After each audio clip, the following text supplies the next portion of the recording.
प्रेमिकं सद्गुरुं भजे कलये सुन्दराकारं सदैकप्रियदर्शनम् अज्ञाननाशकं देवं सद्गुरुं मुरलीधरं सद्गुरु महाराज की श्रीपतिயான பகவான் ஸ்ரீ மாதுரி சகி சமேத பிரேமிக வரத டாக்கூர்ஜியுடைய அனுகிரகத்தினாலேயும் நம் குருநாதர் மகாரண்யம் ஸ்ரீ ஸ்ரீ முரளிதர சுவாமிகளுடைய கிருபையினாலேயும் ஸ்ரீமத் பாகவதத்தில் 2வது ஸ்கந்தம் பார்த்துன்னு வந்துட்டுருக்கோம். பொதுவாக உலகத்தில் மக்கள் பலவிதமாக இருப்பார்கள் இல்லையா? அவர்களுடைய டேஸ்ட்டு வேறு மாதிரி இருக்கும், அவர்களுடைய நடை உடை பாவனைகள் வேறு வேறு மாதிரி இருக்கும். நம்ம மதத்தில் அவரவர்களுடைய ருச்சிக்கு ஏற்ற மாதிரி பல பாதைகளை காட்டினதுங்கிறது சத்தியம்தான். சில பேருக்கு வீரம் ரொம்ப முக்கியமாக இருக்கும், அவர்கள்லாம் ஆஞ்சநேயரை தான் உபாசனை பண்ணுவார்கள். சில பேர்லாம் இந்த உலகமே எனக்கு பிடிக்கலை, நான் ஆன்மீகத்தில் தான் எனக்கு நாட்டம் இருக்குதுன்னு ஒரு வைராக்கியம் ஜாஸ்தியாக இருக்கும். அவர்கள்லாம் சிவபெருமானை பிடிச்சிப்பார்கள். ஏன்னா சிவபெருமான் எங்கே இருக்காருன்னா மயானத்தில் இருக்கார். யாரானு நம்மளே மயானம் போகணுன்னா பயந்துட்டே போவோம், அவர் எப்போவுமே அங்கே இருக்காருன்னா அவ்வளோ விரக்தி அவருக்கு, வைராக்கியம். அதே மாதிரி ஒரு தெய்வங்கிறது அம்மா மாதிரி இருக்கணும்னு ஆசைப்படுறவங்கள்லாம் தேவியை உபாசனை பண்ணுவார்கள். நம்ம அம்மன்னு கொண்டாடுறோமே, அம்மா ரூபத்தில் தான் கடவுளை பார்க்கணுன்னு அவங்க ஆசைப்படுவாங்க. யார் எப்போவும் சத்தியமாக இருக்கணும், நல்ல குணங்களோடு இருக்கணும், அப்பாவை மதிக்கணும் அம்மாவை மதிக்கணும்னு சாமான்யமாக உலகத்தில் நம்ம காட்டக்கூடிய தர்மத்தெல்லாம் அப்படி ஒரு ருச்சி யாருக்கு இருக்கோ அவர்களுக்கு ராமச்சந்திர பிரபு ரொம்ப பிடிக்கும். ஏன்னா அவரை மாதிரி அம்மா அப்பா சொன்ன பேச்சை கேட்ட ஒரு அவதாரமோ, தர்மம் சத்தியம்னு நம்ம ஏதோ ஒரு 100% தர்மம்னு இருந்தோன்னா அவர் 1000% தர்மத்துக்கு போவார். அவர் அப்படி இருக்கக்கூடியவரை பிடிக்கும். யாருக்கு லீலைகள்லாம் ரொம்ப பிடிக்குமோ அவர்களுக்கு கிருஷ்ணனை பிடிக்கும். யாருக்கு குழந்தை சாமியாக இருக்கணும்னு ஆசைப்படுறவர்கள் பிள்ளையாரை பிடிக்கும். இன்னும் கொஞ்சம் வளர்ந்து அழகான ஒரு சின்ன சிறுவனாக இருந்து வீரத்தோடு இருக்கக்கூடிய ஒருத்தரை வேணும் அப்படின்னா கார்த்திகேய சுவாமின்னு சொல்லக்கூடிய முருகப்பெருமானை பிடிக்கும். இப்படி வகை வகையாக லோகத்திலேயே ருச்சிகள் வகை வகையாக இருக்கிறதுனால பாதைகள் வகை வகையாக இருக்குது. நம்ம குருநாதரும் சொல்லும்போது சொல்லுவார், மோட்சத்தை கொடுக்க போகிறது அப்படிங்கிறது பகவான் ஸ்ரீ கிருஷ்ணன் தான். ஆனால் நம்ம ஒரு வீட்டில் வாழறோம், ஒரு குடும்பத்தில் வாழறோம்னா நமக்கு எல்லாம் தேவைப்படுது இல்லையா? நமக்கு நல்ல செல்வமும் தேவைப்படுது, மனதில் நிம்மதி தேவைப்படுது, பசங்கள்லாம் நல்லா படிக்கணும்னா புத்தி தேவைப்படுது, நம்ம ஏதானு கொஞ்சம் வாழ்க்கையில் முன்னேறணும்னா நம்ம புலன்கள்லாம் ஷார்ப்பாக இருக்க வேண்டியது தேவைப்படுறது இல்லையா? எது சரி எது தவறுன்ற ஞானம் தேவைப்படுறது. அன்னம் நல்லா சமிருத்தின்னு சொல்லுவார்களே, நல்லா நிறைஞ்சி இருக்கும்னா அதுவும் தேவைப்படுறது.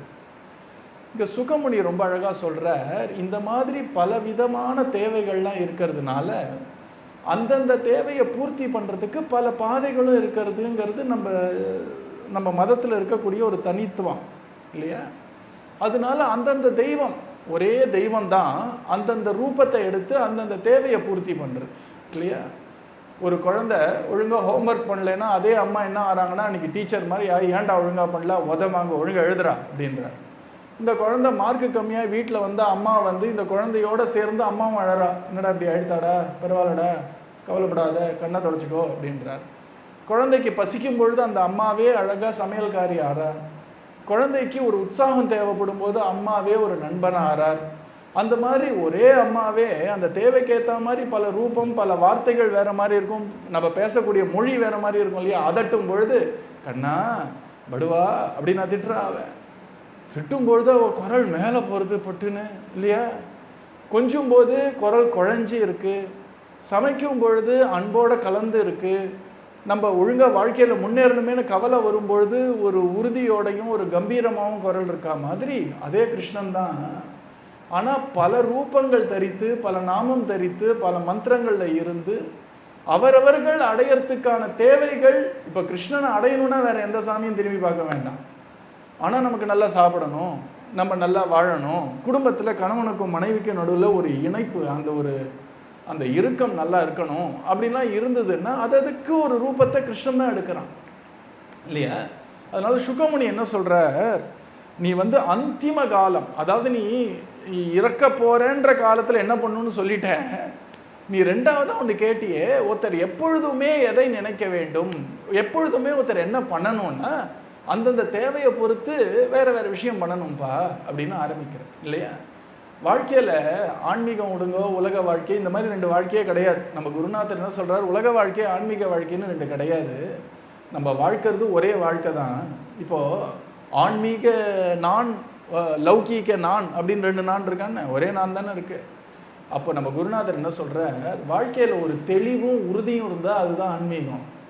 வாழ்க்கையில் ஒரு தெளிவும் உறுதியும் இல்லைன்னா அதுதான் உலகியம்னு பேர் இல்லையா. அதனால முக்கியமாக 2 வேணும். என்ன வேணும் முதல்ல அப்படின்னா, வாழ்க்கையில் நமக்கு என்ன வேணுன்ற தெளிவு வேணும்.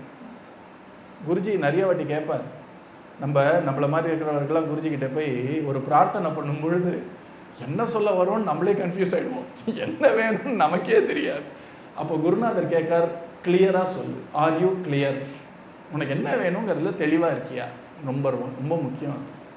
ஆன்மீகமாக இருக்கட்டும், டே டு டே லைஃபாக இருக்கட்டும். 2வதாக என்ன வேணும் அப்படின்னா, நமக்கு என்ன வேணும்னு தெளிவாக இருக்கும் இல்லையா, எதற்காக அது வேணுன்ற தெளிவும் வேணும் இல்லையா. நிறையா சோறு வேணும்னா சோறை வச்சுன்னு என்ன பண்ணுறதுன்னு தெரியணும் இல்லையா. சாப்பிட்டு வாழ்க்கைன்னு ஒன்று இருக்கே, அது என்ன பண்ணணும், நல்லா படிக்கணும், படிச்சுட்டு என்ன பண்ண போகிற, நல்ல தொழிலில் இருக்கணும், தொழிலில் போயிட்டு என்ன பண்ண போகிற, எதற்காக நாம் என்னென்ன காரியத்தை செய்கிறோமோ அந்த ஒரு பர்பஸ், அதோட ஒரு குறிக்கோள் என்னங்கிறத தெளிவாக இருக்கணும். ஸோ குறிக்கோள் என்னன்னு தெளிவாக இருக்கணும். 2வது வாழ்க்கையில் நமக்கு தேவைகள் என்ன, நமக்கு என்ன வேணுங்கிறதுல தெளிவாக இருக்கணும். இந்த 2 தெளிவும் இருந்த அப்புறம் இன்னொன்று வேணும், என்னென்னா உறுதி வேணும் இல்லையா. எல்லாரும் தெளிவாக இருப்பா, ஆனால் நான் சேரை விட்டு எழுந்துக்க மாட்டேன்னா என்ன பண்ண முடியும். செயலில் உறுதி வேணும், மனதில் தெளிவு வேணும் இல்லையா. இதை 2ம் இருந்ததுன்னா சனாதன தர்மத்தில் எல்லாரும் வெற்றி பெறறதுக்கு வழி உண்டு. ஆனாலும் சனாதன தர்மத்தில் இருக்கிறவர்கள்லாம் எல்லாரும் வெற்றி பெறலையே அப்படின்னா அவங்க நான் சொன்ன 3ல் ஏதோ ஒன்று இல்லை அவங்களுக்குன்னு அர்த்தம். இந்த 3 இருந்ததுன்னா எல்லாத்துக்கும் வழி உண்டு. அந்த வழிகள்லாம் என்னென்னு லிஸ்ட்டு போட்டு கொடுக்குறாரு. இப்போ நம்ம சுகமுனி அவர் சொல்கிறார், இந்த பாருப்பா, மனசு ரொம்ப சக்தி வாய்ந்ததுப்பா, உன்னை கவுக்கவும் மனசால முடியும், உன்னை நல்லா ஏதோ ஒரு லெவலுக்கு ஏற்றி செல்லவும் முடியும். கிருஷ்ணன் கிட்ட கூட கூட்டிகிட்டு போகிறது எதுன்னா ஆரம்ப ஸ்டேஜில் மனசு தான், புத்தி தான். அது இல்லைன்னா ஒன்றும் பண்ண முடியாது. நம்மளை மொத்தமாக நாஸ்திகமாகறதும் எதனாலன்னா மனசுனால தான். அதனால மனசு ரொம்ப சக்தி வாய்ந்தது. அதனால நீ முதல்ல இந்த மனசுடைய சக்தியை நம்ம பக்கம் திருப்பணும்னா முதல்ல அவசியம் நமக்கு என்னன்னா தெளிவு. என்ன வேணும் எனக்கு இல்லையா. நிறைய பேர் என்ன வேண்டாங்கிறது தெளிவாக இருப்பாங்க, ஆனால் என்ன வேணும்னு தெளிவாக இருந்தால் தான் பிரார்த்தனை பண்ண முடியும். எப்பவுமே குருநாதர் சொல்லுவார், பிரார்த்தனை 3 விதமாக இருக்கணும்ப்பா. முதல்ல மற்றவன் கெடணுன்ற ஒரு பிரார்த்தனை நாமத்வார 1 மைல் தூரத்தில் யாருமே வைக்கக்கூடாது, உள்ளே விடுங்க, உள்ளே வராதிங்கன்றார். இந்த மாதிரி மற்றவன் கெடணுன்ற ஒரு பிரார்த்தனையா. கிருஷ்ணன் இப்படி ஃப்ளூட் வச்சுருக்கான் இல்லையா, ஃப்ளூட்டு கீழே வச்சு இப்படி வச்சுருவாங்க காது, இப்படிலாம் நீங்கள் கேட்டீங்க இல்லையா.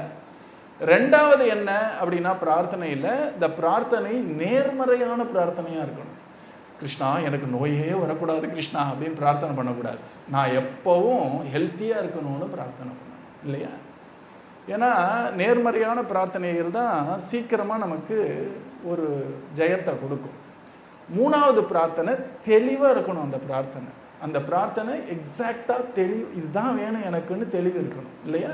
குருநாதர் இந்த 3 தானே சொல்லியிருக்கார். எவ்வளோ வருஷம் அவர் ஜனவரி 1ஆம் தேதி கல்பத்தரு தினம் அன்னைக்கு எவ்வளோ பிரார்த்தனையை பற்றி சொல்லியிருப்பார். இதில் திரும்ப அவர் சொல்கிற விஷயம் 3. இந்த 3த்துக்கும் அடிப்படை என்னென்னா நம்பிக்கை, அதுதான் உறுதி இல்லையா.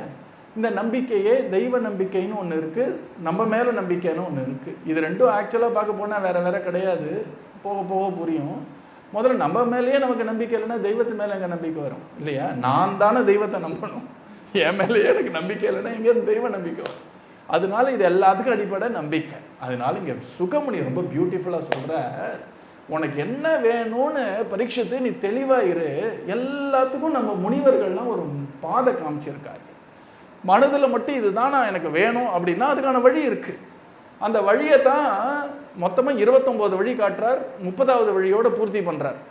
நமக்கு வாழ்க்கையில் என்ன தேவைங்கிறது 29 தேவை லிஸ்ட்டை கொடுக்குறாரு அவர். இதுக்கு மேலே நீங்கள் ஒரு தேவையை சொல்லவே முடியாது. எனக்கு வாழ்க்கையில் என்னெல்லாம் தேவையோ அத்தனையும் எடுத்து 29 தேவை. நான் 29 சொல்ல போகிறது இல்லை. இப்போது 30வது தான் என்ன இருக்குன்னா, இந்த அத்தனை தேவைகளையும் பூர்த்தி ஆக்கினோன்னா வாழ்க்கையோட குறிக்கோள் என்னன்னு காட்டுறது 30வது. இது அத்தனை 30 சொன்னேன் இல்லையா.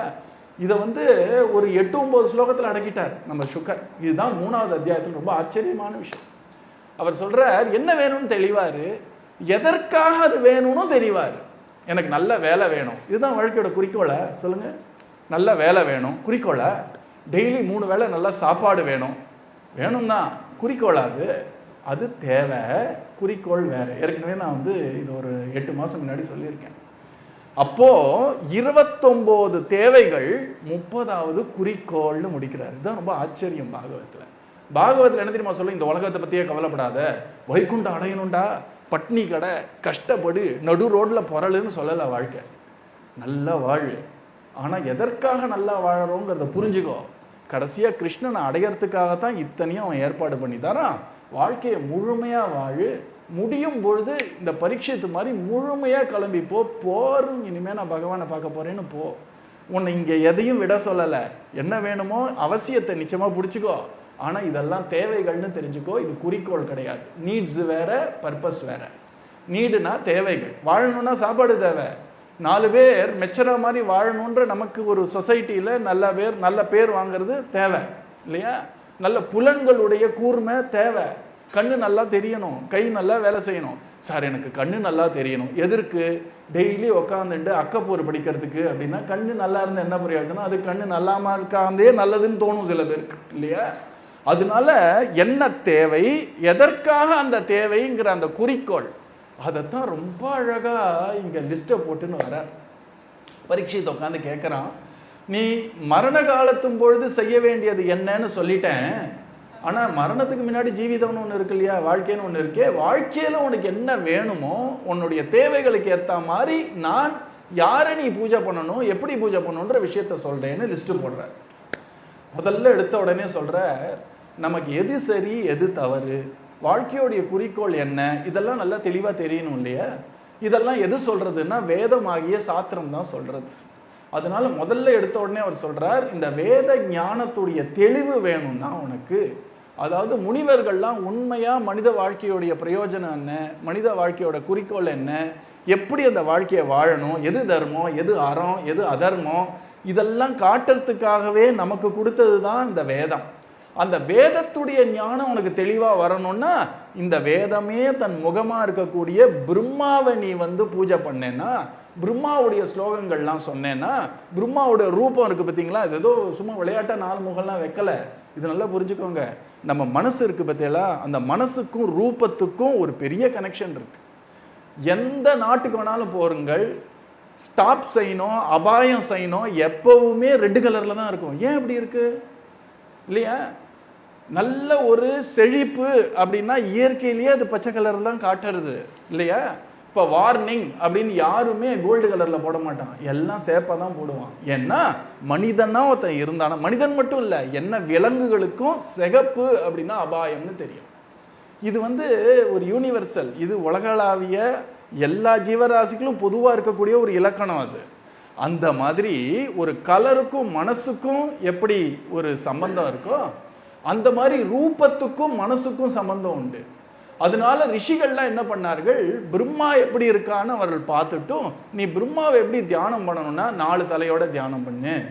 இப்போ வேதம் நல்லா வரணும்னா நீ நிறைய ஜபம் பண்ணணும், அதனால கையில் ஜபமாலை வச்சுட்டு இருக்காரு.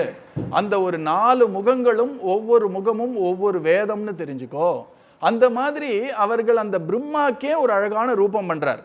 இப்போ நீங்கள் என்ன பண்ணணும்னா 3 விஷயத்தில் இதை புரிஞ்சுக்கலாம். ஒன்று, பிரம்மா பற்றியே கதை கேட்டுட்டே இருந்தீங்கன்னு வச்சுக்கோங்களேன், பிரம்மாவோட ரூபத்தையே நீங்கள் தியானம் பண்ணீங்கன்னு வச்சுக்கோங்க, பிரம்மாவுடைய மந்திரத்தையே நீங்கள் ஜபம் பண்ணீங்கன்னு வச்சுக்கோங்க, கொஞ்சம் கொஞ்சமாக உங்களுக்கு வேதத்தில் இருக்கக்கூடிய தாத்பரியம் புரிஞ்சிடும். அதனால முதல்ல எடுத்த உடனே ஆரம்பிக்கிறார், பிரம்மவர்ச்சச காமஸ்து யஜேத பிரம்மனஃபதிம் அப்படின்னு ஆரம்பிக்கிறார். ஒன்றுலையும் ரொம்ப ஆழமான விஷயம் இருக்குது. இதெல்லாம் நம்ம பண்ண போகிறதில்ல பரீட்சித்து மாதிரி, ஆனால் கேட்குறோம் பரீட்சித்து மாதிரி.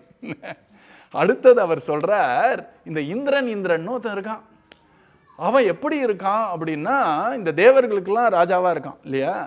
அந்த இந்திரனையே சில பேர் உபாசனை பண்ணியிருக்காங்க. சமீப காலத்தில் காவிய கண்ட கணபதி முனின்னு ஒரு பெரியவர் இருந்தார், ரமண பகவானோட இருந்தார்.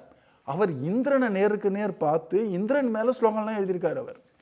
அதனால இதெல்லாம் சத்தியம். இதெல்லாம் இந்த இந்திரனையே நம்ம தியானம் பண்ணால் இந்திரனுக்கான மந்திரத்தை சொன்னோம்னா, இந்திர கதைகள்லாம் நிறையா கேட்டோம்னா நம்ம புலன்கள் இருக்கு இல்லையா, அதெல்லாம் ரொம்ப ஷார்ப்பாக இருக்குமா. 4 வீடு தள்ளி யாரான்னு பேசினா காதில் ஷார்ப்பாக கேட்கும்.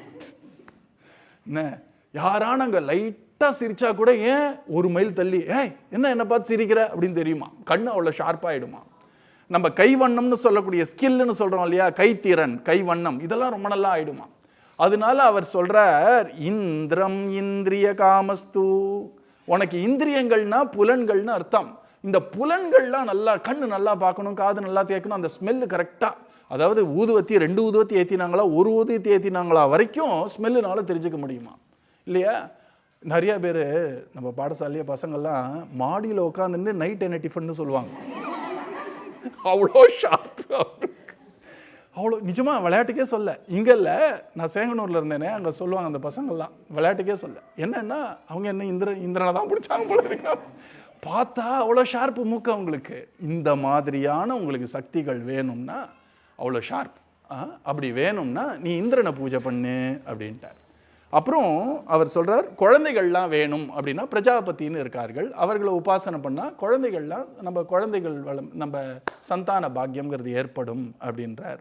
உனக்கு நல்ல செழிப்பாக இருக்கணுமா அப்படின்னா துர்க்கையை பூஜை பண்ணு, துர்க்கை அம்மனை பூஜை பண்ணால் உனக்கு செழிப்பு கொட்டும் அப்படின்றார். அடுத்தது, குறையாத உனக்கு தெம்பு, அந்த ஆற்றல் உனக்கு குறையாத வேணும் அப்படின்னா அக்னியை பூஜை பண்ணு. அக்னிக்கே 7 நாக்கு இருக்குது. நீங்களாம் சகஸ்ரநாமம் சொல்கிறீங்களே, சப்த ஜெக்வாலாம் சொல்கிறோமே, இந்த அக்னிக்கே 7 நாக்கு இருக்குது. அக்னிக்கே ஒரு ரூபம் இருக்குது, அக்னிக்கே மந்திரம் இருக்குது. அக்னினா நெருப்பு, இப்போ தான் அக்னி.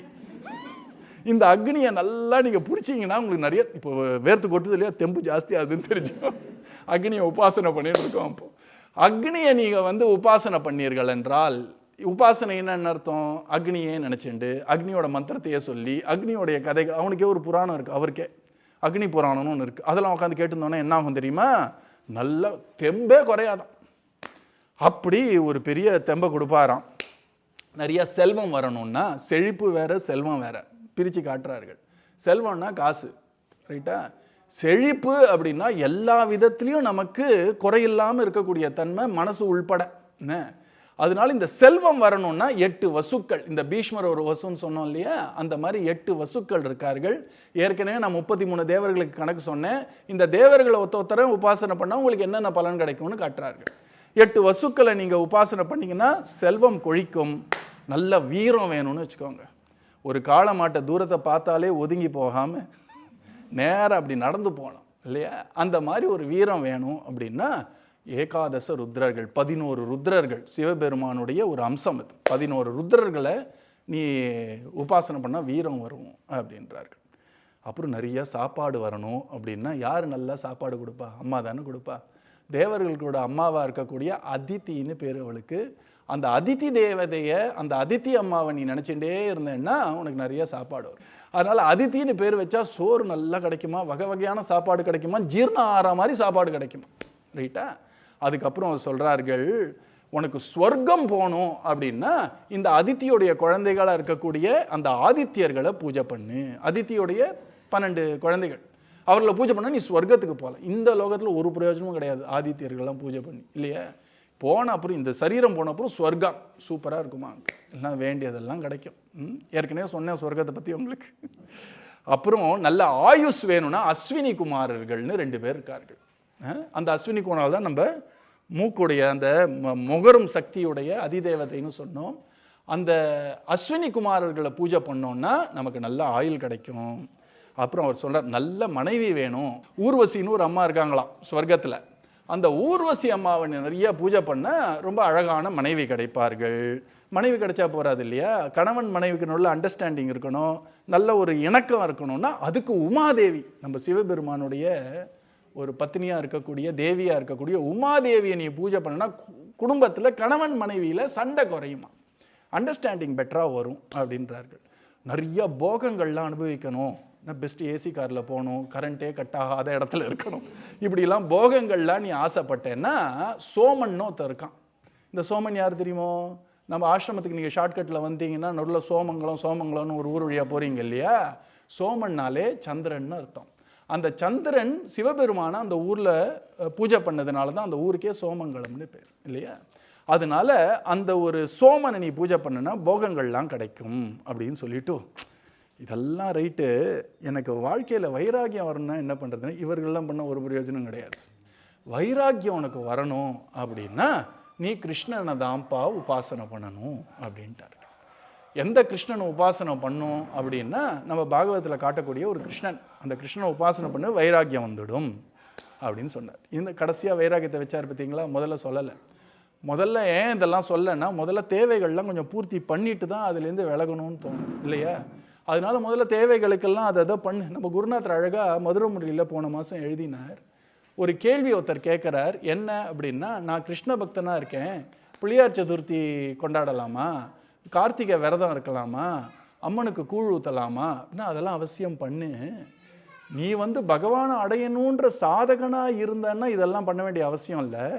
ஆனால் வீடு இருக்குது, குடும்பம் இருக்குது, உனக்குன்னு நிறையா தேவைகள்லாம் இருந்தால் அந்தந்த ஒரு தெய்வத்தை அந்தந்த காலகட்டத்தில் ஹரே ராம சொல்லியே, நம்ம அழகாக பிள்ளையார் பூஜையை ஹரே ராம சொல்லி அர்ச்சனை பண்ண வேண்டாம் நான் சொல்ல போகிறார் அவர். அதனால ஹரே ராம சொல்லி பண்ணுங்க. இல்லை பிள்ளையார் பாட்டு தான் நம்ம கோபக்குடிரத்தை சொல்லித்தராங்க, அந்த பிள்ளையார் பாட்டை வச்சு பண்ணுங்க. அந்தந்த சுவாமியை அந்தந்த தினத்தன்னைக்கு கொண்டாடுறதுங்கிறதுல எந்த தப்பும் கிடையாது. ஏன் அப்படின்னா நமக்கு அந்த தேவைகள்லாம் இருக்குது, தாராளமாக பண்ணு. ஆனால் ஒன்று புரிஞ்சுக்கோ, இது எல்லாத்துக்கும் மேலே கிருஷ்ணன் இருக்காங்கிறத மறந்துடாத. அதுதான் விஷயமே தவிர யாரையும் நம்ம அலட்சியப்படுத்த வேண்டிய அவசியமே கிடையாதுன்னு எடுத்து சொல்கிறார். அதனால தான் இங்கே வரிசையாக சொல்லிட்டோம்.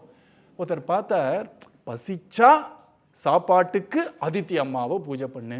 பசிக்காமையே இருந்துருச்சுன்னா, போகம் வேணும்னா நீ சந்திரனை பூஜை பண்ணு. இந்த போகத்தில் ஆசையே இல்லைன்னா இன்னும் நிம்மதியாக இருக்கலாமே இல்லையா. இதுதானே புட்சாலித்தனம். அவ்வளோ சீக்கிரமாக வந்துருமா அந்த புட்சாலித்தனம். அதனால தான் கடைசியாக 29ஆவதாக வைக்கிறார். அதை அவர் என்ன சொல்கிறார், உனக்கு தாகத்தை உண்டு பண்ணி உனக்கு தீர்த்தம் ஒருத்தர் கொடுக்குறாருன்னு வச்சுக்கோங்களேன். தாகத்தை உண்டு பண்ணி இந்தா இதை குடின்னா ஒருத்தன் பார்த்தான், தாகம் வந்தால் தான் தீர்த்தம் இருக்கேன்னு பேசாமல் உட்காந்துட்டு இருக்கிறவன் சாதாரண ஆள். புத்திசாலி என்ன யோசிப்பான், எதுக்கு நான் இவ்வளோ கஷ்டப்பட்டு தாகத்தை உண்டாக்கிண்டு தண்ணியை குடிக்கணும், தாகமே இல்லைன்னா புத்திசாலி.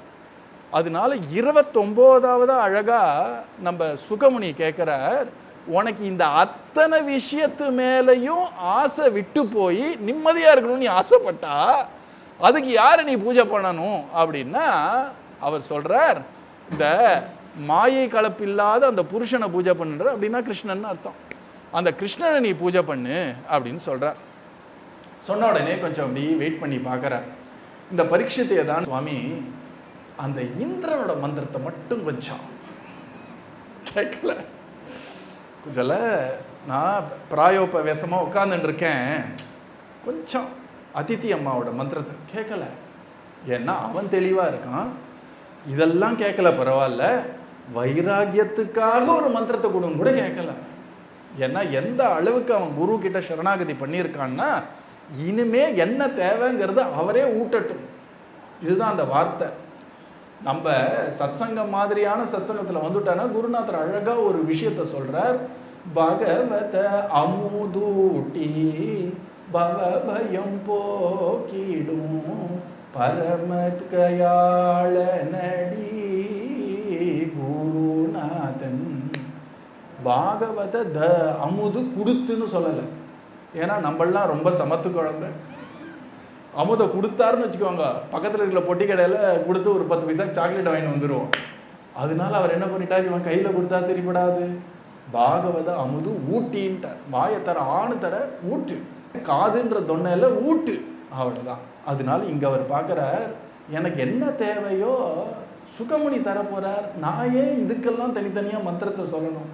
நான் ஏதாவது ஜபம் பண்ணியே ஆகணும்னா அவரே சொல்கிறார், பரீட்சித்து நான் சொல்கிறேன் கேள்வி, இந்த மந்திரத்தை ஜபம் பண்ணுன்னு அவரே கொடுக்கட்டும், நான் கேட்க மாட்டேன்னு இருக்கேன், உட்கார்ந்துட்டு இருக்கேன். ஏன்னா அப்படி ஒரு குரு 7 நாள் தான் பாக்கி, கேட்டும் பிரயோஜனம் இல்லைங்கிறதுனால குருவை நீங்கள் கேட்கக்கூடாதுன்னு நான் சொல்ல வரல, இவன் கேட்கலன்ற அவ்வளோதான்.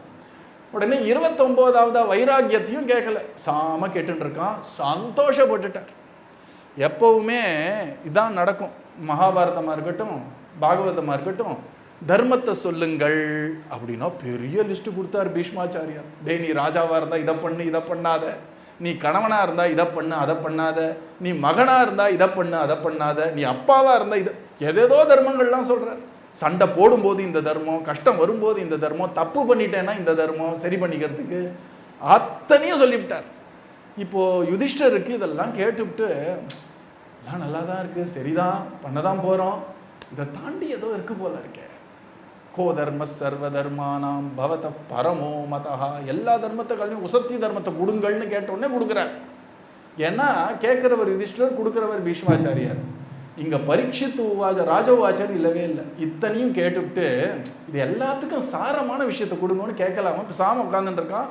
பேசாம உட்கார்ந்தவனை பார்த்தே சந்தோஷப்பட்டு பெரிய ரகசியத்தை சொல்றார். என்னன்னா, அகாமஹா சர்வகாமோவா மோக்ஷகாம உதாரதீஹி தீவ்ரேன பக்தி யோகேன யஜேத புருஷம் பரம்.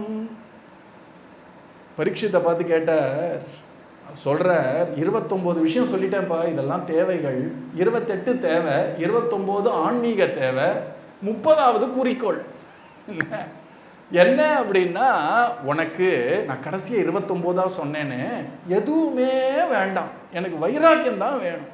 நான் ஒரு குழந்தைத்தனமாக இருக்கேன், அது எனக்கு ஒரு ஆசை வந்து அதை பூர்த்தி பண்ணுறதுக்கு இந்த தேவதை அந்த தேவதை என்ன பண்ண தெரியுமா, ஆசையும் கிளப்பி விட்டுட்டே இருக்கும், சும்மா விடாது. ஏன்னா பூஜை வரணுமே, பூசை கிருஷ்ணனுக்கு வந்தால் பூஜை, அதுக்கெல்லாம் பண்ணால் பூசை. இந்த பூசை வந்துட்டே இருக்கும்னா என்ன பண்ணும் அந்த தேவதை, சும்மா இருக்குமா? அடுத்த வாட்டி என்ன பண்ணுன்னா, கண்ணு நல்லா தான் தெரியறது, இன்னும் நல்லா தெரியட்டும், இன்னும் போடு பூசை எனக்கு அப்படின்னு கேட்கும் இந்திரன்.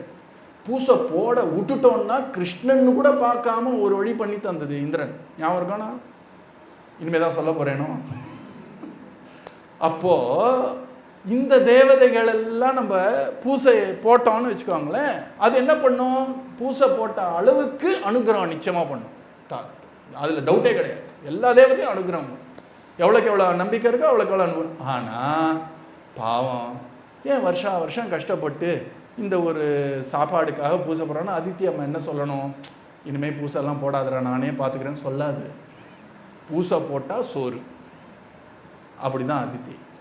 நீ எனக்கு பூசை போட்டால் உன் கண்ணை ஷார்ப்பாக வைப்பேன், கையை ஷார்ப்பாக வைப்பேன், காதை ஷார்ப்பாக வைப்பேன். இந்திரன் போடலை அப்படின்னா இருக்கிற கண்ணையும் கெடுத்தாலும் கெடுப்பான் அவன், தெரியாது.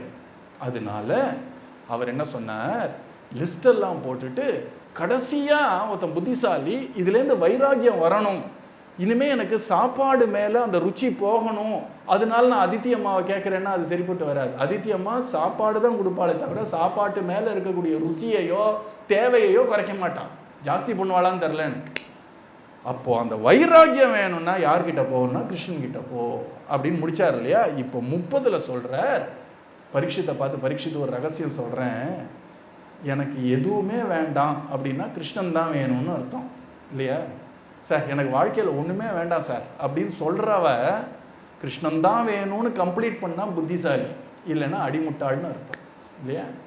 ஏன்னா எனக்கு என்ன சார் எல்லாம் இருக்குது சார், கொடுத்தது எதுக்கு தெரியுமா, எல்லாமா இருக்கக்கூடிய ஒத்தனை நீ பிடிச்சிக்கணுங்கிறதுக்காக தான் எல்லாத்தையும் கொடுக்குறாரு அவர். அதை புரிஞ்சிக்கலைன்னா வாழ்க்கையோட பாடத்தை முழுக்க புரிஞ்சிக்கலையே இல்லையா. ஒருத்தன் ஆஃபீஸில் உட்காந்துட்டு இருக்கான், எப்படி சார் இருக்கே, எனக்கு என்ன சார் குறைச்சால் ஏசி ரூம் கொடுத்துட்டாரு, பலன்னு ஒரு டெஸ்க் இருக்குது, லேட்டஸ்ட்டு கம்ப்யூட்டரு, ஒரு பட்டன் அமுக்கினா கரெக்டாக காஃபி வந்து வருது, டீ வந்து வருது, எனக்கு எந்த குறையும் இல்லை சார்னு உட்காந்தான்னு வச்சுக்கோங்க ஒருத்தன். அப்போது என்ன அவன் சொல்லி முடிக்கணும்னா, அதனால நான் இங்கே வந்து உட்கார்ந்த ஒரு பிரயோஜனத்தை பூர்த்தி பண்ணணும்னு சொல்லணும், ஒர்க்கு ஒழுங்காக பண்ணணும்னு. அதனால் கிருஷ்ணன் நமக்கு சோறு நல்லா போட்டார், அழகாக ஒரு கூரையை கொடுத்தார், ரொம்ப வேர்த்தா டக்குன்னு கரண்ட்டை திருப்பி கொடுத்துட்றார், எல்லாம் பண்ணுறார். அவர் எதற்காக அப்படின்னா அவனை அடையணுன்ற புத்தி வரணும், அந்த அடையணுன்ற ஒரு பாதையில் நம்ம போகணும், கதை கேட்கணும், நாமா சொல்லணும், அவனை சிந்தனை பண்ணுங்கிறதுக்காக தான் இல்லையா. அதனால அவர் சொல்கிறார், யார் அகாமஹா அப்படின்னா, நான் சொன்னேனே 29 இன்க்ளூடிங் வைராக்கியம், அது கூட அவன் வேணும்னு ஆசைப்பட மாட்டான். ஏன்னா எனக்கு கிருஷ்ணன் தான் வேணும்னு சொன்னால் எல்லாம் அடக்கம். அதில் பக்திக்குள்ளே வைராக்கியம் ஞானம் அடக்கம் தானே, அம்மாவான பக்திக்குள்ள குழந்தைகளான ஞான வைராக்கியங்கள்லாம் அடக்கம் தானே. அதனால அகாமஹா அப்படின்னா கிருஷ்ணனை தவிர எனக்கு வேற யாரும் வேண்டாம், எனக்கு கிருஷ்ண பக்தி தான் வேணும்னு யார் இருக்கார்களோ அவர்களுக்கு தான் அகாமஹான்னு பேர். சாதாரணமாக என்ன அர்த்தம்னா எந்த ஆசையும் இல்லாதவன் அர்த்தம். எந்த ஆசையும் ஏன் இல்லாமல் இருக்கணும்னா கிருஷ்ணன் மேலே ஆசைப்படணுங்கிறதுக்காக தான். இல்லையா, இந்த பீஷ்மாச்சாரியோட ஸ்துதியில் சொன்னோம் இல்லையா, இத்தி மதிஹி உபகல்பிதா வித்ருஷ்ணா அப்படின்னா மற்ற ஆசைகளை ஒழித்தேன் கண்ணா உன்னை காண்பதோர் ஆசையினால் அப்படின்னு நம்ம ஆழ்வார்கள்லாம் பாடுற மாதிரி, உன்னை பார்க்கணுன்னா வேற எந்த ஆசை இருந்தாலும் தடையா இருக்கிறதுனால மற்ற ஆசையெல்லாம் மூட்டை கட்டி பிரம்மச்சரியத்தோட நான் இருந்ததே ஓ மேல முழுமையா ஆசைப்படணுங்கிறதுக்காக அப்படின்ற மாதிரி இங்க அகாமஹா. அடுத்தது சொல்றார் சர்வ காமஹா. அதாவது நான் குழந்தையா இருக்கும்போது ஒரு தெய்வீகமான ஒரு பாட்டு கேட்டேன். அந்த பாட்டில் என்ன ஒரு தாத்பரியம்னா, உனக்கு வீரம் வேணுமா, கல்வி வேணுமா, செல்வம் வேணுமா அப்படின்னு. கல்வியா, செல்வமா, வீரமா? ரொம்ப டேஞ்சரான கேள்வி இல்லையா? இப்போ கல்வி இருந்துருது, வீரம் இல்லைன்னா என்ன பண்ண முடியும்? கரெக்டாக நல்லா படித்தான் சார், எக்ஸாமினேஷன் ஹாலில் போன உடனே வேர்த்து கொட்டி எல்லாம் மறந்து போயிட்டான். வீரம் இல்லைன்னா கல்வி பிரயோஜனம் இல்லாமல் போயிடுத்தேன். நல்லா படித்தான், வீரமாக இருக்கான், ஆனால் ஒரு பைசா வரல கையிலன்னா வாழ்க்கையை எப்படி நடத்துவான்? ஒருத்தன் நல்ல செல்வத்தோடு இருக்கான், ஆனால் அவனுக்கு புத்தி இல்லை அப்படின்னா என்ன பிரயோஜனம்? 3 வேணும் இல்லையா? இங்கிலீஷில் ஆறுன்னு சொல்லுவார்கள். இந்த 6 அடிச்சுட்டு அண்டு போட்டால் தான் எல்லாம் சரியாக போகுது. கல்வியும் வீரமும் செல்வமும்ன்ற மாதிரி அவர் சொல்கிற ஒரு ரகசியத்தை சொல்கிறேன். உனக்கு 28 ஏன் 29மே வேணும்னு வச்சுக்கோயேன், அதுக்கு ஒரு வழி இருக்குது அப்படின்னா. அப்புறம் 3வதா சொல்கிறார் மோக்ஷகாம உதாரதி அகாமஹா அப்படின்னா. பரீட்சித்து கேட்டுருந்தான், ஏன்னா அவனை பற்றி அவனுக்கே தெரில, நம்ம எங்கே இருக்கோன்னு இனிமேல் தான் புரிய போகிறதுன்னு. சர்வ காமஹா இன்ட்ரெஸ்ட் இல்லை, மோக்ஷ காமஹா ஃப்ரெண்டில் வந்து கேட்டானா, மோக்ஷம் அடையிறதுக்கு ஒரு வழி சொல்ல போகிறேடா, என்ன வழி? உதாரதீஹி தீவிரேன பக்தி யோகேன யஜேத புருஷம் பரம். எங்கே போய் முடிக்கிறாருன்னா, நான் கிருஷ்ணனை நீ பூஜை பண்ணுன்னு சொன்னேனே, பூஜைன்னு என்ன அர்த்தம்? கிருஷ்ண கதையை கேட்கறது, கிருஷ்ண மந்திரத்தை சொல்கிறது, கிருஷ்ண ரூபத்தை தியானம் பண்ணுறது, கிருஷ்ணனை கைங்கரியம் பண்ணுறது. இதுதான் யஜேத்தைன்னா அதுதான் அர்த்தம். உபாசனைன்னு அர்த்தம், வர்ஷிப்புன்னு அர்த்தம். அவர் சொல்றார் தீவிரேன பக்தி யோகேன அப்படின்னா என்ன அர்த்தம் தெரியுமா? உனக்கு எல்லாம் வேணும்னாலும் சரி, ஒண்ணுமே வேண்டாம்னாலும் சரி, மோட்சம் வேணும்னாலும் சரி, 3 வேணும்னாலும் 3ல எதுவா இருந்தாலும் நீ பண்ண வேண்டியது கிருஷ்ணனை பூஜை பண்றான்ட்டு. இது முன்னாடியே சொல்லியிருக்கலாமேன்னா, முன்னாடி சொன்னா அதோட அருமை தெரியுமா இல்லையா? அத்தனையும் சொல்லிட்டு இது அத்தனையும் கிருஷ்ணன் கிட்ட இருக்குடா. இப்போ நமக்கானால் தான் குருநாதர் என்ன சொல்றார்? மண்ணுலக ஆசைகளும் விண்ணுலக ஆசைகளும் கண பொழுதுனில் கீர்த்தனம் பாடீரே அப்படின்ற. அப்படின்னா என்ன அர்த்தம்? 29ல் 28 எல்லாம் என்ன காமகான்னு ஆசைன்னு அர்த்தம். என்ன ஆசைன்னா மண்ணுலக ஆசை. இப்போ நான் சாப்பாடு நல்லா இருக்கும், புலன்கள் நல்லா இருக்கும்னா இந்த உடல் இருக்கிற வரைக்கும் தான் இதெல்லாம் வேணும் எனக்கு இல்லையா? அதனால மண்ணுலக ஆசைகள் எல்லாமும் வேணாலும், விண்ணுலக ஆசைனா என்ன அர்த்தம்னா வைராக்கியம் வேணும், பக்தி வேணும், ஞானம் வேணும், மோட்சம் வேணும்னு நினைச்சாலும் கண பொழுதினில் நல்கிடும் கீர்த்தனம் பாடிறேன்னு எஜேத்த அப்படின்ற ஒரு வார்த்தைக்கு நம்ம குருநாதர் அழகா பாகவத்தை வச்சுட்டே தான் பாகவத்தை புரிஞ்சுக்கணும். அதனால பாகவத்தில் என்ன சொல்லியிருக்கு அப்படின்னா, கலியில நல்ல புத்திசாலிகளாக இருக்கக்கூடிய மகான்கள் இந்த யஜனம்ன்ற அந்த பூஜையை எப்படி பண்ணுவார்கள்னா நாம சங்கீர்த்தன பரமாக பண்ணுவார்கள் அப்படின்றார் இல்லையா? அது 11ஆவது ஸ்கந்தத்தில் பார்க்க போகிறோம். அதனால இங்கே யஜேத்தங்கிறதையே குருநாதர் அழகாக என்ன மாற்றிட்டார்னா கீர்த்தனம்ட்டார். அதனால நீ கலிகாலத்தில் யஜனம் அப்படின்னாலே பூஜை இல்லைன்னா வர்ஷிப்புனாலே கீர்த்தனம் தான்.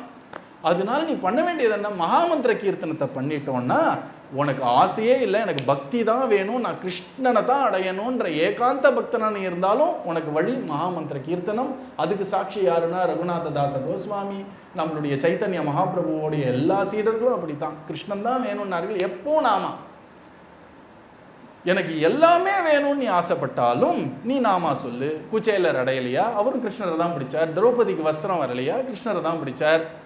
எல்லாரும் அப்படித்தானே இருந்தார்கள். அர்ஜுனனுக்கு புத்தியை கொடுக்கலையா? கிருஷ்ணன் தான். அதனால எல்லாம் வேணும்னாலும் நீ ஹரே ராமா சொல்லு, உனக்கு மோட்சம் வேணும்னாலும் ஹரே ராமா சொல்லு அப்படின்னு இங்க ரொம்ப அழகா அகாமஹா சர்வ காமோவா மோட்ச காம உதாரதீஹி தீவிரேன பக்தி யோகேன ஏஜேத புருஷம் பரம்னு கொண்டு முடிக்கிறார் 30ஆவதா. இந்த 30 எடுத்து சொல்லிட்டு அப்புறம் சொல்றார் அழகான விஷயம். நான் ஏன் மிச்சம் 29 சொன்னேன்னு உனக்கு தோணி இருக்கும். அதுக்கு ஒரு காரணம் இருக்குடா பரீட்சித்து. பொது வழின்னு ஒன்று இருக்கு, விசேஷ வழின்னு இருக்கு.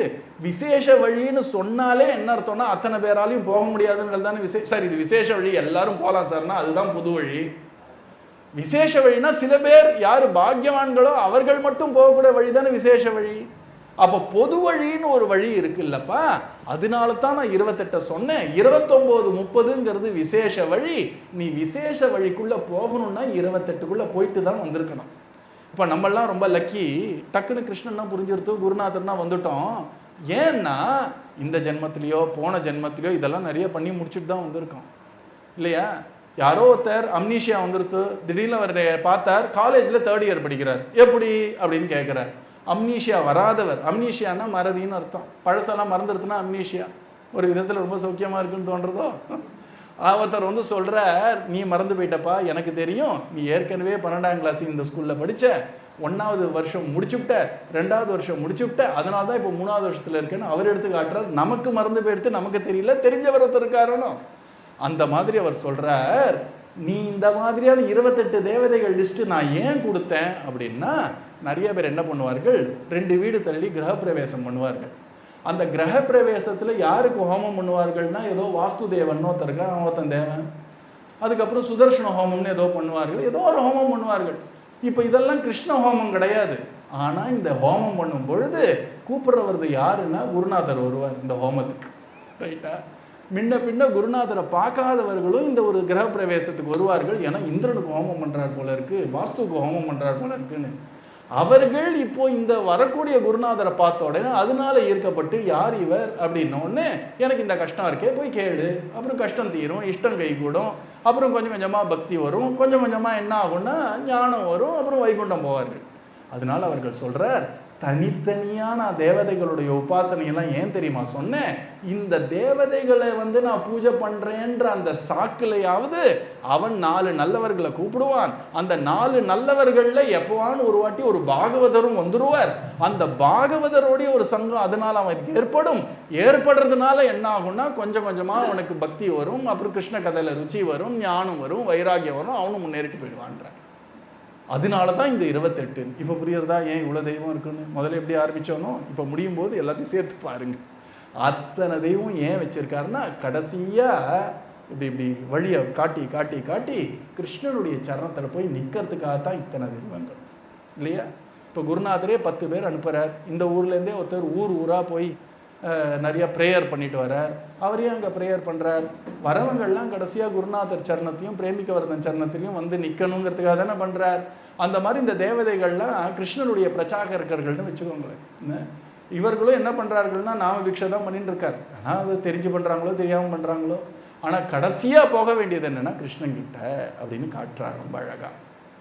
அப்புறம் அவர் சொல்கிறார், இது பண்ணிகிட்டே இருந்தோன்னா பெரிய லாபம் ஒன்று வரும். என்ன லாபம்னா, பகவதீம் அச்சலோ பாவஹா, எங்கே போய் முடியும்னா பகவானாகிய கிருஷ்ணன் கிட்ட கொஞ்சம் கூட சந்தேகம் இல்லாமல், வாழ்க்கையில் என்ன நடந்தாலும் கொஞ்சம் கூட சலிக்காத ஒரு பக்தி. அதைத்தானே நம்ம டெய்லி பிரார்த்தனை பண்ணுறோம் டோலோத்சவத்தில் இல்லையா?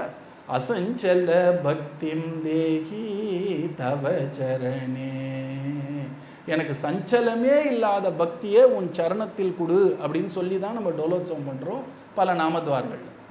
ஏன் அப்படின்னா, அதுதான் பெரிய புருஷார்த்தம்னா அடைய வேண்டிய வாழ்க்கையுடைய குறிக்கோள்னு சொன்னேன் இல்லையா? தேவைகள் வேற, குறிக்கோள் வேற. பெரிய குறிக்கோள் என்ன அப்படின்னா, கிருஷ்ணன் மேலே கொஞ்சம் கூட சந்தேகம் இல்லாமல், கொஞ்சம் கூட சலனம் இல்லாத அப்படிப்பட்ட ஒரு ஒரு ஒரு 1 பாயிண்டட்னு சொல்கிறோமே, அப்படிப்பட்ட ஒரு பக்தி வருது தான் இருக்கிறதுலையே ரொம்ப பெரிய லாபம்னு சொல்கிறார் அவர் இல்லையா? அதனால அது எப்படி வரும்னா, பாகவத சங்கத்தினால வரும். பாகவத சங்கம் அப்படின்னாலே மகான்களுடைய சங்கம்னு அர்த்தம். அதனால அப்படி வந்து இப்படி முடிக்கும். இதுதான் உண்மையான புருஷார்த்தம். ஏதோ ஸ்வர்க்கமோ சாப்பாடோ, ஸ்வர்க்கம்னு அவர் சொல்கிறார், எல்லாமே தான் அதில் இன்க்ளூடட். மற்ற அல்பமான விஷயங்கள்லாம் வாழ்க்கையோட குறிக்கோள் இல்லை. நான் ரொம்ப பெரிய பணக்காரன், என்ன பிரயோஜனம்? ஔவையார் சொல்கிறா இல்லையா, கூடு விட்டு இங்கு ஆவிதான் போயின பின்பு யாரே அனுபவிப்பார் பாவிகால் அந்த பணம் அப்படின்னு முடிக்கிறார் அவர். அதனால அதெல்லாம் அனித்தியம், அதெல்லாம் இன்னைக்கு இருக்கு நாளைக்கு இருக்காது. நம்ம அடைய வேண்டியது என்னன்னா அன்பு. யார் மேலேனா கிருஷ்ணன் மேலே. அந்த ஒரு அன்பு நமக்கு வந்துருதுன்னா அதுதான்ப்பா வாழ்க்கையில் அடையிறதுக்காக நம்ம கோடி கோடி ஜென்மாலாம் எடுத்திருக்கோம். இப்போ கிடச்சிருத்துன்னா நம்மளுடைய சைக்கிள் முடிஞ்சிருக்குன்னு அர்த்தம் அப்படின்னு எடுத்து சொல்கிறார். இதெல்லாம் சொல்லிட்டு ஒரு ஒரு மனசில் அவர் கேட்குறார், இப்படிப்பட்டதுப்பா ஹரியுடைய கதை. இப்படி உனக்கு பக்தியை கொடுத்து, அனாவசிய விஷயத்துலலாம் அனாவசியமான பற்றெல்லாம் எடுத்து, நிம்மதியை கொடுத்து, தெளிவை கொடுத்து, உனக்கு இப்படி ஒரு பக்தியை கொடுக்கக்கூடிய கிருஷ்ண கதையை யார் தான்ப்பா கேட்க மாட்டார்கள் அப்படின்னு சுகமுனி பரீட்சித்துக்கிட்ட போட்டு நிற்கிறாரு. கிருஷ்ண கதை கேட்கணும்னு வந்து உட்காந்துட்டு இருக்கான். அவன் கேட்டதும் இன்டைரக்டாக கேட்டதுனால அவர் எல்லாத்தையும் கொஞ்சம் கொஞ்சமாக அவனே கேட்கட்டும் கிருஷ்ண கதையை. பிரபோ போரும், இனிமேல் கிருஷ்ண கதையை சொல்லுங்கள் எனக்கு அப்படின்னு சொல்கிற வரைக்கும் இவர் திரும்ப திரும்ப கிருஷ்ண கதையை கேட்கறதுக்கான ஒரு காரணம் என்ன, அதோட பெருமை என்னன்னு சொல்கிறது. ஏன்னா நம்ம மனசில் உட்கார்ற வரைக்கும் திரும்ப திரும்ப அதுதான் பண்ண இல்லையா. ஒரே ஒரு ப்ராப்ளம் படிக்கிறோம், புரியல, திரும்ப படிக்கிறோம், புரியல, திரும்ப படிக்கிறோம், புரிகிற வரைக்கும் படிக்கணும் இல்லையா. அதனால இங்கே கிருஷ்ண கதையில் நமக்கு ருச்சி வர வரைக்கும் திரும்ப இப்படி போட்டு அப்படி போட்டு கதைகளும் தான் வந்து முடிய போகிறது கடைசியாக. அப்படி சொல்லி முடித்தார். இது யார் சொல்லிட்டு இருக்கா கதையை? சுகமுனி பரீட்சித்துக்கு சொல்லிட்டு இருக்கார். இந்த சுகமுனி பரீட்சித்து சொல்கிற கதையை யார் சொல்லிட்டு இருக்காருன்னா ஷௌனகர் உட்காந்து கேட்டுன்னு இருக்கார். நம்ம உக்ரஸ்ரவஸ் ஷௌனகருக்கு சொல்லிட்டு இருக்கார். ஞாபகம் இருக்கா? இது அங்கே நடக்கிறது, நைமிஷாரண்யத்தில் நடக்கிறது. இது சுகதால்னு கங்கை கரையில் நடக்கிறது. அது கௌதமின்னு ஒரு நதி, அந்த நதி கரையில் நடக்கிறது. இப்போ இதை கேட்டுட்டே இருந்தாரோ இல்லையோ, இந்த ரிஷிகள்லாம் இருந்தார் இல்லையா, சௌனக ரிஷிகளுக்கு ஒரு பாவம் வந்துருச்சு. பாவம்னா தெரியுமா? உள்ள ஒரு உணர்ச்சி வசப்பட்டுட்டார். நம்மளாம் உணர்ச்சி வசப்பட்டால் அது ஒரு உணர்ச்சி வசம்னு பேர். மகான்கள் உணர்ச்சி வசப்பட்டாருங்களா அதுக்கு பாவம்னு பேர். அப்படின்னா என்ன அர்த்தம்னா அவர்களுக்கு உணர்வே கிருஷ்ணனாக இருக்கிறதுனால அந்த கிருஷ்ண வசமாகி பரவசம்னு அதை தான் சொல்கிறோம் இல்லையா. இந்த நம்ம உணர்ச்சி வசம், உணர்வு வசம் படுவார்கள், அது பரவசம் அவர்களுக்கு. நமக்கெல்லாம் உணர்ச்சி வசம். இந்த சௌனகர் டக்குன்னு எழுந்து நின்னார். எழுந்து நின்று சொல்கிறார், என்னம்மா ஒரு கதையை நீங்கள் சொல்லிட்டு இருக்கீர்கள் உக்ரஸ்ரவசே. அவர் சொல்கிறார், ஆயுர் ஹரதி வை பும்சான் உத்யன் அஸ்தம் ச என்னசௌ. நேராக இப்போ சூரியன் மத்தியான வேலை தானே கதை கேட்டுன்னு இருக்கார். அந்த சூரியன் இப்படி போகிறத பார்த்தார். தோ இந்த சூரியன் இருக்கானே, கார்த்தால் உதயமாறான், சாயங்காலம் அஸ்தமனமாறான். என்ன ஆச்சுன்னா ஒரு நாள் போச்சு, அவ்வளோதான் விஷயம். அந்த சூரியனை பார்த்த உடனே ஒரு நாள் போச்சு. இந்த காலம் இப்போ கார்த்தாலையா மத்தியானமா சாயங்காலமான்னு காட்டுறது யாரு அப்படின்னா சூரியன் தானே. ஒரு விதத்தில் சூரியனும் காலம்தான் இல்லையா. அவன் காலத்தை காட்டுறான். இங்க சொல்ற யாரு தன் காது குளிர பகவானுடைய கதைகளை கேட்கலையோ அந்த ஒருவர் கார்த்தால சூரியதமாச்சு, அன்னைக்கு சூரிய அஸ்தமாச்சுன்னா ஒரு நாள் ஆயுர் போச்சு அப்படின்ட்டு குருநாதர் அழகாக அதை சொல்கிற. சூரியனும் ஒரு விதத்தில் காலம்தான். அந்த காலம் என்ன பண்ணுறான்னா ஒரு நாள் போச்சுன்னு டர்ன்னு ஒரு நாளை கிழிக்கிறானா. அதனால தான் அதுக்கே காலண்டர்னு குருநாதர் சொல்லுவார். இந்த காலண்டருங்கிறது ஆங்கில வார்த்தையே கிடையாது, ஆக்சுவலாக தமிழ் வார்த்தை. ஏன் அப்படின்னா அந்த காலன் இருக்கானே, ஒரு நாள் போச்சுடா பத்ரம் டர் அப்படின்னு கீழ்ச்சி போடுறான் ஒரு பேப்பரை. ஒரு நாள் போச்சு, ஆயுள் ஹரதி வைப்பும்சாம் அப்படின்றார். அதனால தான் குருநாதர் ரெண்டு விஷயம் சொல்கிறேன். ஏன்னா இதெல்லாம் இன்னும் ஆழமாக போக போக இந்த வார்த்தையெல்லாம் ஞாபகம் வச்சுக்கணும்.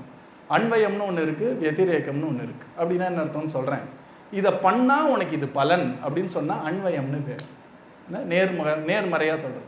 இதை பண்ணலைன்னா உனக்கு இந்த பலன் கிடையாது அப்படின்னு சொல்கிறது வத்திரேகம்னு பேர்.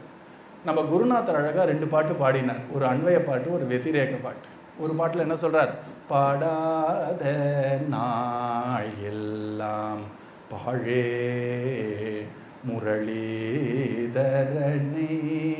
பாடாத நாளெல்லாம் பாழே.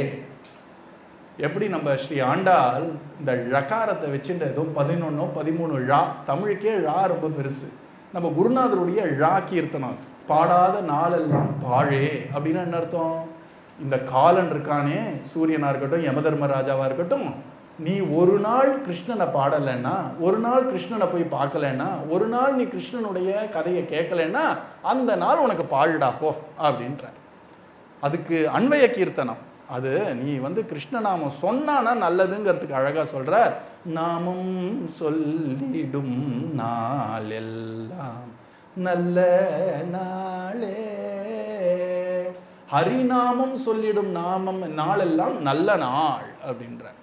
ஸோ இந்த தினம் தினம் திருநாளாக நமக்கு எப்போ இருக்கும்னா, இன்னைக்கு கதை கேட்டோமா, இன்னைக்கு நாமம் சொன்னோமா, இன்னைக்கு கிருஷ்ணன் ஒரு வாட்டியாவது பார்த்தோமா, ஒரு வாட்டியாவது நமஸ்காரம் பண்ணோமா, கிருஷ்ணனை பற்றி பேசினோமா, இன்னையோட தினம் வேஸ்ட்டாக போகல நமக்கு. மற்ற எல்லாம் என்னன்னா தேவை, குறிக்கோள் கிடையாது. குறிக்கோளை நோக்கி ஒரு ஸ்டெப்பாவது ஒரு நாள் வைக்கணும் இல்லையா. என்னன்னா ஒரு வாட்டியாவது ஹரே ராம சொன்னியா சந்தோஷம். அதுக்கப்புறம் குருநாதர் சொல்ல 11 வாட்டி சொன்னியா சந்தோஷம், 108 வாட்டி சொன்னியா சந்தோஷம். இதுதான் குறிக்கோளை நோக்கி போற விஷயம். அதுக்காக 24 மணி நேரமும் குறிக்கோளாவே இருக்க முடியாது நம்மளால. யாருமே அப்படி இருக்க சொல்லலை. குடும்பத்தை பார்த்துக்கணும், வேலையை பார்த்துக்கணும், அது தேவைங்கிறத புரிஞ்சுக்கோங்க. தூங்கும் பொழுது இன்னைக்கு நாள் ஃபுல்லாக சூப்பராக போச்சு சார், என்னன்னா இங்கே போனேன் அங்கே போனேன் அதை சாப்பிட்டேன் இதை சாப்பிட்டேன், அதெல்லாம் தேவைப்பா. குறிக்கோளுக்கு என்ன பண்ண இன்னைக்கு பிறந்துக்கான ஒரு பர்பஸ், குறிக்கோளுக்கு என்ன பண்ண. ஒரு வாட்டி நாமம் சொன்னியா பரவாயில்ல, ஓகே. அதுதான் அவர் சொல்றார், நாமம் சொல்லிடும் நாளெல்லாம் நல்ல நாளே அப்படின்றார். ஹரிநாமம். அதுதான் அவர் சொல்றார். ஷவுனக்கருக்கு பாவம் சொன்னேன் பார்த்தேல, இப்படி தான் அவர் பேசியிருக்கணும். அவர் சொல்றார், ஒரு நாளும் இந்த ஆயுஷை இந்த ஒரு காலன், இந்த ஒரு சூரியன் என்னை கட் பண்ணிட்டு போறான். ஏன்னா சூரியனே, இந்த யமனே யாரு தெரியுமோன்னு சூரியனோட பையன் தான். அதனால அப்பான்னு சொன்னா என்ன, பையன்னு சொன்னா என்ன, வேதத்தில் சொல்லியிருக்கு. அப்பா தான் பையன் ரூபத்தில் வரான்னு சொன்னதுனால இவனும் காலம் தான் அவனும் காலம் தான். அதனால அவர் சொல்றார், பாடாத நாளெல்லாம் பாழுன்னு சொல்லிட்டு எழுந்து நின்னார். ஒரே உள்ள ஒரு கொதிக்கிறது அவருக்கு. அவர் சொல்றார், இந்த கதையை கேட்காத காதெல்லாம் ஒரு காதா, கண்ணனுடைய நினைவில் இருக்காத மனசெல்லாம் ஒரு மனசா, நெஞ்செல்லாம் ஒரு நெஞ்சா அப்படின்னு ஒரு பாவம் வரும்போது ரொம்ப ஷார்ப்பாக வேர்ட்ஸ் யூஸ் பண்ணுறார். நீங்களாம் க்ஷமிக்கணும், அவர் சொன்னதை அப்படியே சொல்லிடுறேன் உங்களுக்கு. அவர் சொல்கிற மரங்களும் தான் வாழறது இல்லையா. அப்புறம் துருத்தின்னு ஒன்று இருக்குது தெரியுமா உங்களுக்கு. ஒரு காலத்தில் அதை காற்று வரத்துக்கு இந்த தட்டான்லாம் என்ன பண்ணுவாருன்னா, அந்த துருத்தி எடுத்து புசு புசுன்னா காற்று வந்துட்டே இருக்கும். அதில் துருத்தியும் தான் மூச்சு விடுறது. அதுக்காக மனுஷனை துருத்தி இருக்கிறதுனால பிரயோஜனம் இருக்கா? இந்த மரங்களும் தான் வாழறது. ஏன் எல்லா பிராணிகளும் நாய் உட்பட, பன்றி உட்பட, கழுதை உட்பட தான் சாப்பிட்றது, தூங்கிறது, பிள்ளைக்குட்டியெல்லாம் பெற்றுக்கிறது. அதனால அது வாழ்க்கையோட பிரயோஜனத்தை அடையிறதா? பாவத்தில் இருக்கான்னு சொல்லிட்டேன். அதனால அவர் அப்படி தான் பேசுவார். அப்புறம் அவர் என்ன தெரியுமா சொல்கிறார், அவர் சொன்னதை அப்படியே சொல்லிடுறேன், கோச்சிக்காதீங்க.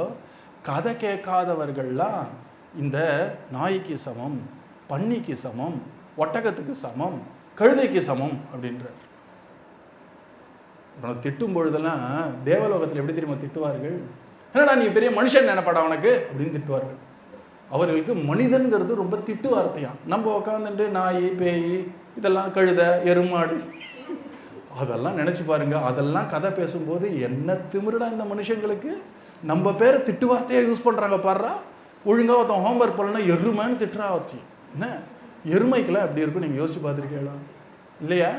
அந்த மாதிரி தான் நமக்கெல்லாமா. இந்த தேவலோகத்தெல்லாம் தேவன் சரியா இல்லைன்னா, என்னடா இது புத்தி கெட்டு மனுஷன் மாதிரி பேசுகிற அப்படிமா இருக்கலாம். என்ன அவ்வளோதான் மதிப்பு நமக்கு தேவலோகத்தில். கிருஷ்ணன் தான் ஆசை ஆசையாக பக்கத்தில் உட்கார வைப்பான்.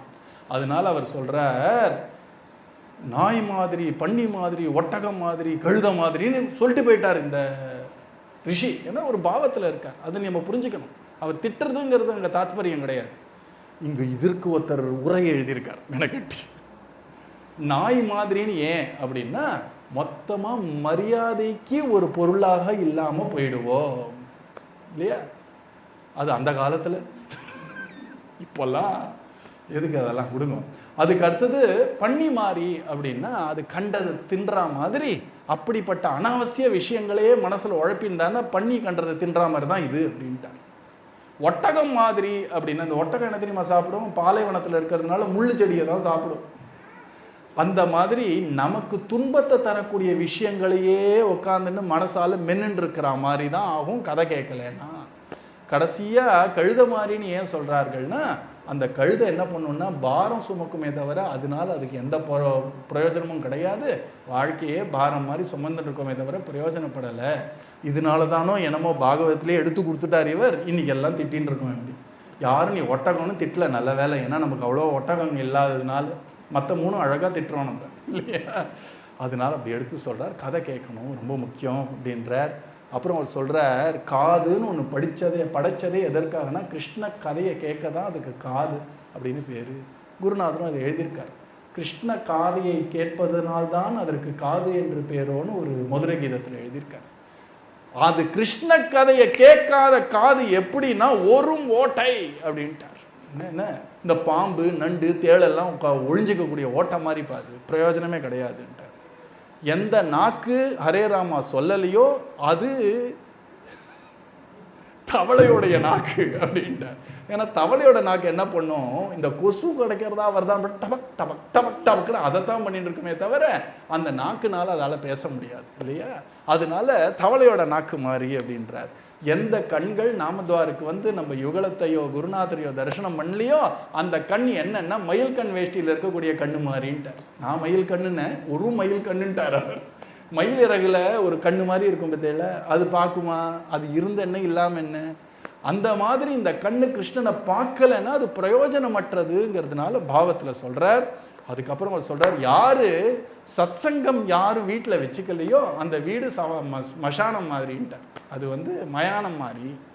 யார் அந்த ஒரு பாகவதர்களுடைய அந்த சரண ரஜஸ்ன்னு சொல்லக்கூடிய அந்த தூளியில் புரளையோ அவர்கள் வாழ்ந்தவர்களாகவே நாங்கள் ஒத்துக்க மாட்டோம். அப்புறம் யார் பகவானுடைய சரணத்தில் அர்ப்பணம் பண்ண துளசியை கொஞ்சமாவது நுகரலையோ அவர்கள் மூச்சு விடக்கூடிய பிணம் அப்படின்றார். என்ன பாவம் பாருங்க. யார் வந்து கிருஷ்ணனுடைய கதையை கேட்டு ஹிருதயம் உருகலையோ அவர்களுடைய ஹிருதயம் கல் நெஞ்சுக்காரர்கள். இந்த கிருஷ்ணனுடைய கதையை கேட்டு இதயம் உருகியது அப்படின்னு காட்டுறதுக்கு என்ன ஒரு ஒரு ஒரு ஒரு சிம்டம் அப்படின்னா, காட்டுறதுக்கு என்ன ஒரு ஹேத்து அப்படின்னா, கண்லேருந்து கண்ணீர் வரணுமா, நம்ம மயிர்கூச்சல் ஏற்படணுமா, தொண்டை ஒரு கத்கதம்னு சொல்லக்கூடிய தொண்டை அடைக்கணுமா, இதெல்லாம் ஒரு நாள் வரும். நாமும் சொல்லும் பொழுதோ கேட்கும் பொழுதோ இதெல்லாம் பண்ணாதான் இதயம் உருகியது அப்படின்னு சொல்லியிருக்கு. இது அத்தனையும் சொன்ன உடனே இந்த சவுனகர் பார்த்தார். இப்போ உக்ரசர்வசே வாயடைச்சு போயிட்டார். என்ன இப்படிலாம் பேசுகிறார் அவர் அப்படின்னா, அப்படி ஒரு ஊற்றம் இந்த கதையை கேட்கணும்னு அவர் சொன்னார். பரீட்சித்து கதையை கேட்க உட்காந்துருக்கானே, சுகமுனி பரீட்சித்துக்கு மேலும் என்னெல்லாம் சொன்னாரோ அதெல்லாம் எங்களுக்கு சொல்லுங்களேன் அப்படின்னு முடிக்கிறார். இப்போ சுகமுனி என்னெல்லாம் சொன்னாலும் சொல்லுங்கன்னு சொன்னார். உடனே இந்த உக்ரஸ்ரவஸ் சொல்ல ஆரம்பிக்கிறார், இது வரைக்கும் கதை கேட்டான் இல்லையா பரீட்சித்து, இது வரைக்கும் கதை கேட்ட அப்புறம் அவன் என்ன ஆனான்னா அவனுடைய மனைவியுடைய நினைவை மொத்தம் மூட்டை கட்டி தூக்கி போட்டானான். அவன் பிள்ளைக்குட்டி இருந்தது இல்லையா 4, எல்லாம் மறந்து போனானாம். தன்னுடைய சரீரத்தை மறந்தானாம்.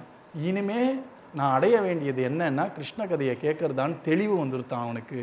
இவ்வளோ நேரம் வரைக்கும் எதேதோ கேட்டுருந்தான், இப்போ தெளிவாயிட்டான். இவர் சொல்கிற கதையை கேட்போம், இனிமே வேற எதுவும் அவசியம் இல்லை. ஏன்னா திரும்ப திரும்ப கதை கேளு போரும், கதை கேளு கரையேறு, கதை கேளு கரையேறுன்னு சொன்னதுனால தெளிவு வந்துருத்தான். ரொம்ப அழகாக உக்ரஸ்ரவஸ் சொன்னார். பரீட்சை தெளிவாக அடைஞ்சா இப்போ அவன் கொஞ்சம் ஜாலியாக உட்காந்துட்டு என்னென்னமோ கேட்க ஆரம்பித்தான். இது வரைக்கும் என்ன கேட்டான், சுவாமி நான் இறந்து போயிட்டேன்னா பகவான் அடையறதுக்கு நான் என்ன பண்ணணும் இப்படிலாம் கேட்டான் இல்லையா. இப்போ என்ன தெரியுமா கேட்க போகிறான், இந்த உலகத்தை இந்த கிருஷ்ணன் எப்படி சுவாமி படைச்சான். சாக போகிறவன் கேட்குற கேள்வியாது. என்ன ஆயிடுத்துன்னா தெளிவு வந்துடுது. நிச்சயமாக கிருஷ்ணனை தான் அடைய போகிறோம், இப்படிப்பட்ட ஒரு குரு கிடைச்ச அப்புறம் இனிமேல் உட்காந்து ஜம்முன்னு கதையை கேட்போன்னு அவன் கேட்குற கேள்வியே வேற மாதிரி ஆயிடுத்து. உடனே சுகமுனிக்கே ஷாக் ஆகிடுதான். அது என்னையா கேட்குறான், எங்கேயோ போய் எங்கேயோ வந்துட்டானே அவன்.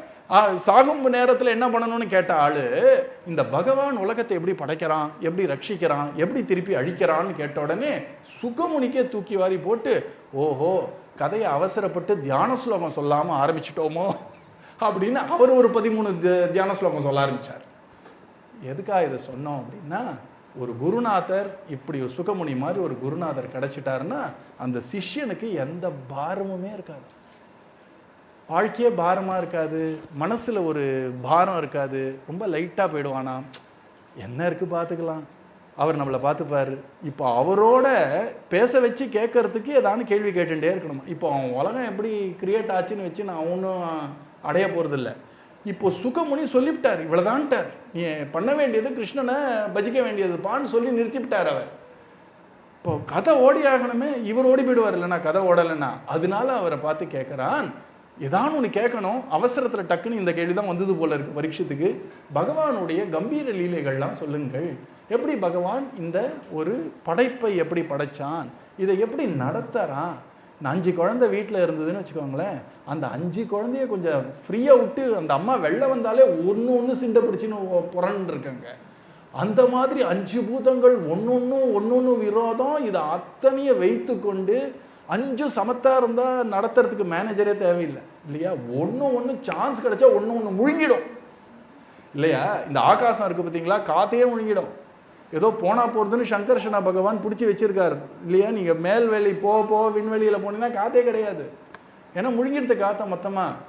இந்த பூமிக்காக போனால் போகிறதுன்னு கொஞ்சம் காற்று சின்ன வேஃபர் மாதிரி போட்டு வச்சுருக்கான் பகவான், நீங்களாம் மூச்சு விட்டுட்டு இருக்கணும் நம்மளான்னு இல்லையா?